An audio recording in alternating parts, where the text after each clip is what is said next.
अब Iran middle east में जो तबाही मचाएगा उसके लिए जिम्मेदार कौन होगा, बेंजामिन नेतन्याहू या डोनाल्ड ट्रंप?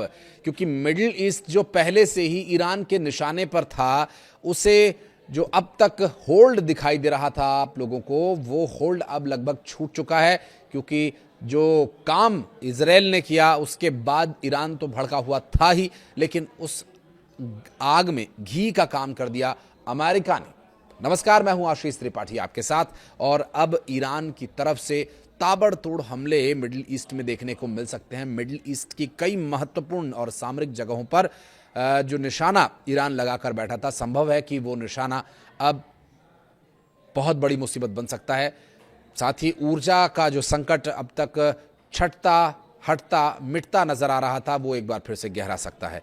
जिस तरह से अमेरिका ने ईरान के कुछ जगहों पर हमले किए, जिस तरह से स्ट्रेट ऑफ होर्मुज में धमाकों की आवाज़ सुनी गई, जी हाँ, स्ट्रेट ऑफ होर्मुज में भी धमाकों की आवाज़ सुनी गई है, उससे जाहिर है कि ईरान अब शांत बैठने वाला नहीं है। आपको बता दें कि जिस तरह अब तक शांति की बातचीत की जो कोशिशें थीं, उससे ये उम्मीद की जा रही थी कि एक बार फिर से सामान्य तौर पर ऊर्जा की बहाली होगी। मिडल ईस्ट में शांति की उम्मीदों को एक बहुत बड़ा झटका इससे लगा है। अमेरिकी राष्ट्रपति डोनाल्ड ट्रंप के सख्त रुख के बाद अमेरिकी सेना ने मंगलवार को ईरान पर हवाई हमले शुरू कर दिए। ये ईरान में कई जगहों पर धमाके तो सुने ही गए, साथ ही साथ स्ट्रेट ऑफ होर्मुज में भी धमाकों की आवाज का सुना जाना एक गंभीर चेतावनी है। आपको बता दें कि सैन्य कार्रवाई ईरान के द्वारा अमेरिका के अत्याधुनिक अपाचे लड़ाकू हेलीकॉप्टर को मार गिराए जाने के जवाब के तौर पर देखी जा रही है।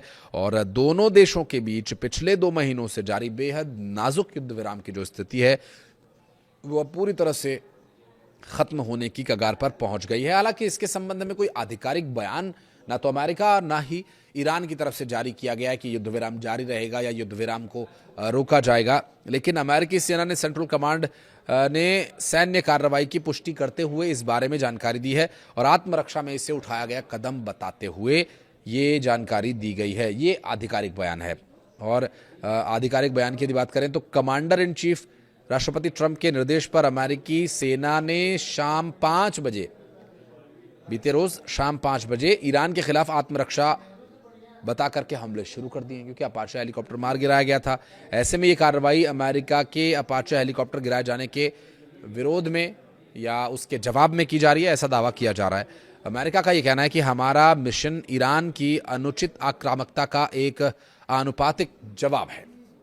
इससे पहले आपने देखा होगा कि बेंजामिन नेतन्याहू जो लगातार ईरान पर हमला जारी रखने की वकालत कर रहे थे, उस बीच जब ईरान को लेकर के अमेरिका का जो रुख था वो ये था कि हम बातचीत कर रहे हैं, हम डील फाइनल कर रहे हैं, लेकिन वो डील फाइनल हुई नहीं।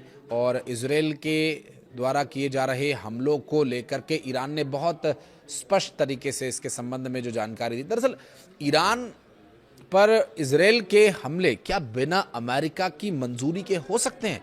क्या ऐसा हो सकता है कि डोनाल्ड ट्रंप मना करें और बेंजामिन नेतन्याहू ईरान पर हमला कर दें? क्योंकि जब ये युद्ध शुरू हुआ था उस वक्त भी यही बात सामने आ रही थी। अमेरिका साथ क्यों आया या अमेरिका का इसमें क्या लाभ है? वो जाहिर है पूरी दुनिया जानती है, वो तेल पर और ऊर्जा पर नियंत्रण चाहते हैं, लेकिन इजराइल के हमले के पीछे अमेरिका है, ये बात हमले के तुरंत बाद अमेरिका ने स्पष्ट कर दी थी।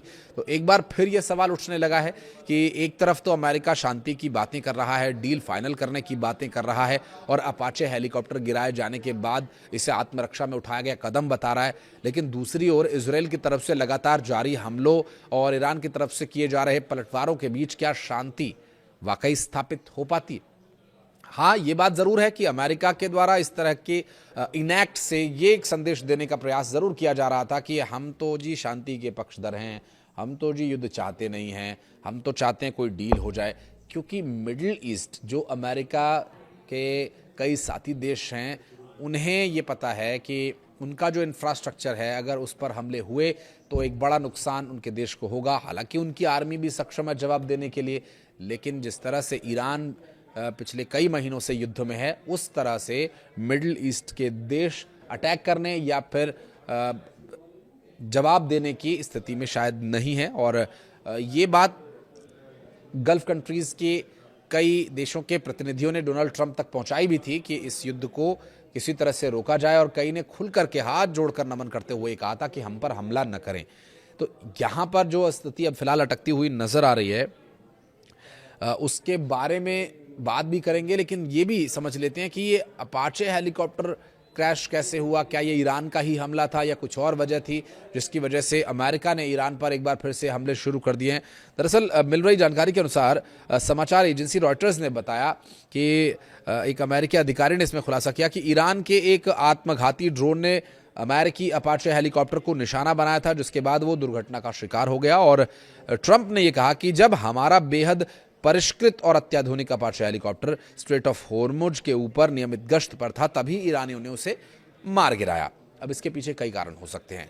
मसलन अपाचे हेलीकॉप्टर चूंकि पूरी तरह से हमला करने में सक्षम है, तो ईरानियों को ये लगा कि वो हमला भी कर सकते हैं। और ईरान के साथ बातचीत में ये बात पहले ही तय हो गई थी कि स्ट्रेट ऑफ होर्मुज से अमेरिका अपने जो सैन्य कार्रवाई करने वाले युद्धपोत हैं उनको पीछे हटा ले, रास्ते को बहाल करे, तो वो भी यहाँ से एक्सेस दे सकेंगे। लेकिन जब अपाचे हेलीकॉप्टर वहाँ पहुँचा तो संभवतः ईरान के द्वारा की गई कार्रवाई कुछ इसी तरह की हो सकती है। हालांकि अपाचे पर हमला करना ईरान की तरफ से क्यों हुआ, ये इस बारे में कोई आधिकारिक अभी तक बयान नहीं सामने आया। अमेरिकी सेना ने बताया था कि यह हादसा मंगलवार सुबह करीब 3 बजे हुआ था और एक ऐतिहासिक कदम के तहत हेलीकॉप्टर के चालक दल के दोनों सदस्यों को एक समुद्री ड्रोन की मदद से सुरक्षित बचा लिया गया। और साथ ही अभी फिलहाल दोनों की हालत भी स्थिर बताई जा रही है।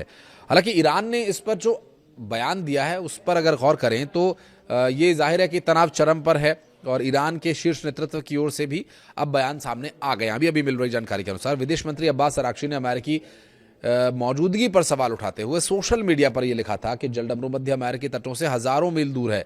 उन्होंने चेतावनी देते हुए कहा कि हमारी सीमा के करीब मौजूद विदेशी सेना अपने मानवीय भूल, सीधा हादसों या दोनों पक्षों के बीच होने वाली क्रॉस फायर की चपेट में आने से लगातार जोखिम में रहती है और इस जोखिम को कम करने का जो सबसे अच्छा उपाय है वो ये कि इस क्षेत्र को आप छोड़कर चले जाइए। अराक्ची ने उप विदेश मंत्री काजेम गरीबाबाद ने अल जजीरा से बात करते हुए ये बताया कि रास्ता निकालने की कोशिश की गई है। दावा यह भी किया गया कि स्ट्रेट ऑफ होर्मुज के ऊपर दुर्घटनाग्रस्त हुआ अमेरिकी हेलीकॉप्टर ईरान द्वारा जानबूझकर निशाना नहीं बनाया गया था। तो ये बयान आधिकारिक तौर पर भी सामने आ गया है। अपाचे हेलीकॉप्टर गिराए जाने और उसके बाद से अमेरिका के जवाबी हमलों ने पश्चिमी एशिया में समीकरणों को एक बार फिर से बिगाड़ कर रख दिया है। जाहिर है समीकरण बिगड़ने ही थे, क्योंकि इजरायल ने युद्ध विराम लागू होने के बाद पहली बार जब सीधा मिसाइली हमले शुरू किए तो ईरान ने भी पलटवार शुरू किया।